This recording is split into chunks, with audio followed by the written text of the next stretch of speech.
In today's episode, I'm going to teach you how to talk to someone you completely disagree with on every level. That's looking at you, family members at the dinner table.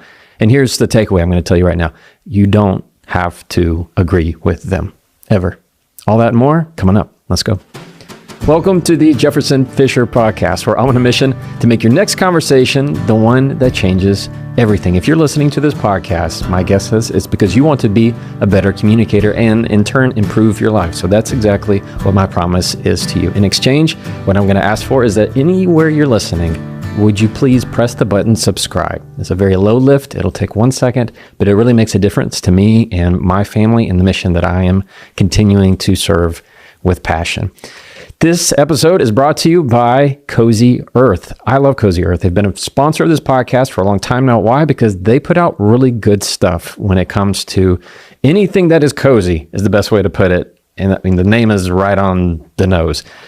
When I wear their sweaters, their hoodies, the sweatpants, even just a regular like dress pants, that they look like dress pants, but they're not. Their towels, their bed sheets, all their products are premium. You will not regret it. If you are somebody that is at the age where you value a good set of towels, you need to go to Cozy Earth. Listen to me. Go to cozyearth.com/Jefferson, use the code Jefferson, and get 40% off. And now, back to the episode. If you want to talk to someone you completely disagree with, here's what I want you to do. We're going to get right to it. Number one, don't argue the opinion. Identify the need. Identify the need. Number two, shift from proving to understanding. And number three, water your own garden. Don't waste your water trying to water their bad seeds. All right? Water yours, and they'll get curious why yours is doing so well. Water your own garden. We're going to go into depth on those. Number one, don't argue the opinion. Identify the need. Let's go deeper on that. What does that mean? So many times in conversation, let's say you're at the dinner table and you have family members, in-laws, whatever it is, and somebody brings something up, and there's all of a sudden that tension in the room. They go, "Oh God, oh my gosh, they went there. They talked about it. They talked about that candidate. They talked about that platform, that opinion, that whatever it is. Maybe you think it's an old mindset. It's an out of date mindset. It's not a nice. It's not good to bring up. It's not couth. Whatever it is, it's going to bring you tension, right? And what you want to do is start arguing the opinion. You're arguing the very top, the tip of the iceberg. We get caught in trying to argue somebody's opinion. If they were to say, well, I believe that so-and-so is the best for this, or this issue in our country is the worst it's ever been, and you want to argue, no, it's not. Actually, we need this, and you have this different opinion. You're just talking about the tip of the iceberg. But what breaks that down is that you're never going to get them to come your way, and you're never going to get to theirs. You don't have to share their opinion to have a valuable conversation. What you have to do first is identify the need. The tip of the iceberg, what's the bottom of it, is the need. And it usually has to do with safety or control or fear, typically fear of change. And if you choose not to hear their words as, God, I cannot believe they want to vote for that person. Instead, you hear it as they're afraid of change. They have a fear of this. They have a fear of that. It was told to me once that nobody says anything for the purpose of being wrong. Nobody has an opinion, gives an opinion for the purpose of being wrong. Even the people who begin with, I could be wrong about this, they never think they're wrong about it, do they? No, they always think that they're right. And if you go from that mindset, instead of looking at the tip of the iceberg, instead of the tops of the trees, you're looking at the roots of what is the need. It's their need for safety, for people around them, for their own safety. Usually it is all based in fear and that, or what their value is and how for kids or for their life or how people should do and live and things that really should have no effect on them whatsoever, but yet they've decided they're going to have a big opinion on it right now. What you're hearing is fear of change. Things should be better. They were always better back in the day. If it was just how it was back when I was a kid, it's always the fear of change. This is never a topic that's going to expire. So how do you talk to somebody you're never going to agree with at any level? Don't argue the opinion. That's going to go nowhere. Instead, identify the need. What does that sound like, Jefferson? What does that sound like? It sounds like you saying, hey, I agree this is worth talking about. I can hear that you really care about the safety of this. I can hear you don't want things to change. Or maybe it's as simple as, I hear that safety is a big thing for you. I hear that this political ideal is important to you. I hear how the future of this country is important to you. How you begin to simply acknowledge the need rather than arguing the opinion. Another one, it sounds like you really care about this. It sounds like you really care about this. And you know what they're going to say? Yeah, I really do. And all of a sudden you're going to start to break down that it's a deeply rooted need that they have, typically for control. That's what you're hearing. Don't argue the opinion.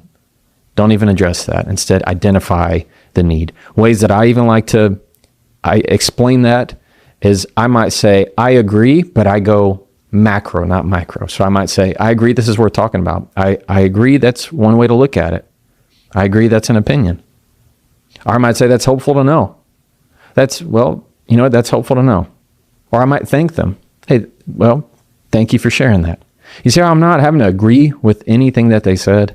I'm just acknowledging the need that they have, that is deeply rooted need. If you only respond to the opinion, they will argue you forever. If you only disagree or argue the opinion, they will push it forever. I can promise you that is a conversation at the dinner table that will last months, if not years, if you continue to push on that. But if you identify and discuss and talk about the need, the issue underneath, you can actually make progress. That's where you want to go. Number 2, be more interested in understanding rather than proving.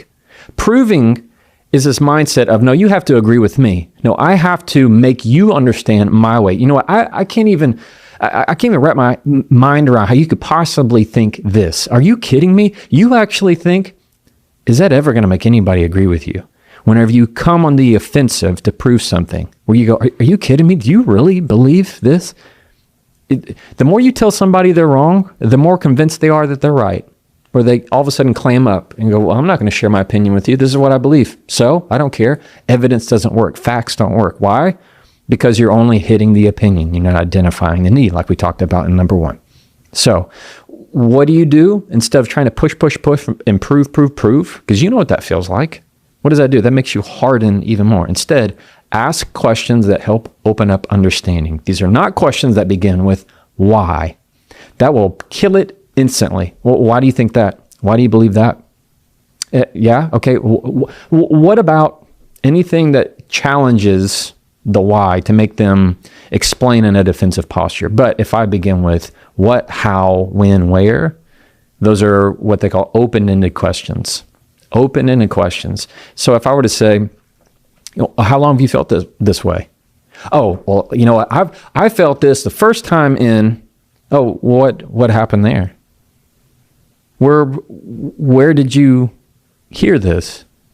You hear how I'm not going, yeah, right. Well, okay, you explain to me how X, Y, and Z, that's going to clam up, right? But if I were to say, where'd you learn this? How long have you felt that way? And I'm actually interested in understanding, they will explain to you more. And what's going to happen in that thread, you're going to go, okay, there's the need of something that happened to them, probably that they just believe. And sometimes, especially I would say in the political area, you see all this stuff where they interview people on the street, right? And they try and catch them on something, and they might mention something of a different political candidate. And all of a sudden, the person who's being interviewed is talking like they know, and it's actually inaccurate information. It's because people have opinions that are based on feelings, based on the inner needs, not typically based on facts. So that's why evidence doesn't work. Proving to them, saying, look at this piece of paper. How could you possibly look at this report that came out? That doesn't work because it doesn't address the inner need within. So when you ask the opening questions to get them to open up to you and help you understand, it helps identify the need, and it makes them feel acknowledged. It de-escalates the situation, and it helps have a productive conversation that actually moves rather than just creating a big mess where somebody has to get up from the table and walk away because, you know what, I'm over this. You're never going to change. I want to take a quick second to tell you about Gusto. Let's be real. Nobody starts a business because they love paying payroll. I definitely didn't. And when I first started hiring people to help me, I was drowning in tax forms and spreadsheets and trying to make sure everyone got paid right and on time. And you want to do the best for your people. It just is difficult, especially if you're running a new business. I have personally used Gusto for 4 different businesses, and it's been the best platform I could ever use. Gusto is an online payroll and benefits software built for small businesses. It's all-in-one, remote-friendly, and incredibly easy to use. So you can pay, hire, onboard, and support your team from anywhere. It handles all your taxes. If you have people remote, out of state, it does all that for you too. And one of the best things about it is that they have certified HR experts on call for the tricky stuff, the things you might have questions about. And you can run unlimited payrolls for one full flat monthly price. No hidden fees, no surprises, just straightforward help for people who wear a lot of hats. Try Gusto today at gusto.com/Jefferson and get 3 free months when you run your first payroll. That's 3 free months of free payroll at gusto.com/Jefferson. One more time, gusto.com/Jefferson. And now back to the episode. Number 3, water your own garden. Water your own garden. I love this illustration in my mind because so much peace can be had. If you're somebody who gardens, you know what kind of peace that brings up. We've had gardens. And it is, you tend to it, you pay attention to it, you protect it, and you water it. And so much of conversation is understanding, I can only tell it to you. I can't understand it for you. So what I'm going to do is I'm going to water my own garden, meaning I'm going to make sure my people are protected. By protecting my peace, I also protect my people, the people who care about me, the people that need me in the right state of mind, who need me to be present. If I am so worked up about an opinion of yours that will have no impact on my life whatsoever at this meal or at this gathering, right? I've lost sight of the fact that I have a beautiful garden. If I start arguing against your opinion, what I do is I get my water hose and all of a sudden I'm trying to water yours when they've planted bad seed. And what's that going to grow? It's going to grow thorns. It's going to grow animosity. It's going to grow contempt. And all of a sudden, what could have been a 5-minute conversation of acknowledging the differences, there is now 5 years of estrangement. That's what happens. That's how quick it happens. When you understand that they can have their own opinion and have their garden, let them have it and you have yours.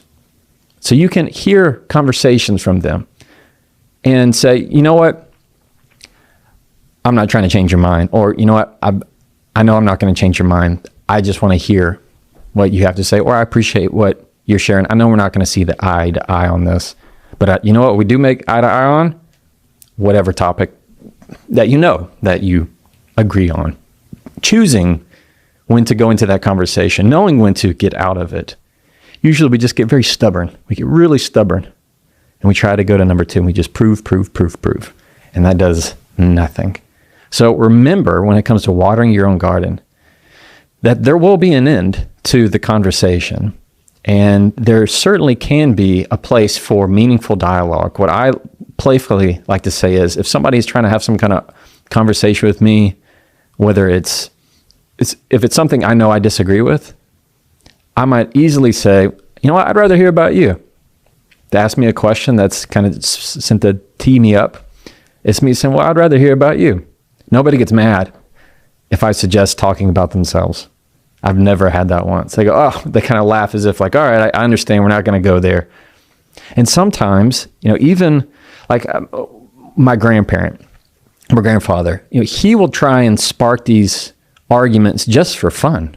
They can get me really worked up and it doesn't bother him at all. Maybe you can relate to that. And it's me having to choose to just water my own garden. I love him. I'll always love him. That doesn't mean that I have to agree with everything that he says. Okay, what do we got? Number 1, don't argue the opinion. Identify the need. Go deeper. Number 2, instead of talking to prove, talk and respond to understand. Again, we're going layer to layer to layer. And number 3, water your own garden. Protect your own peace. Don't be walking over and start trying to pick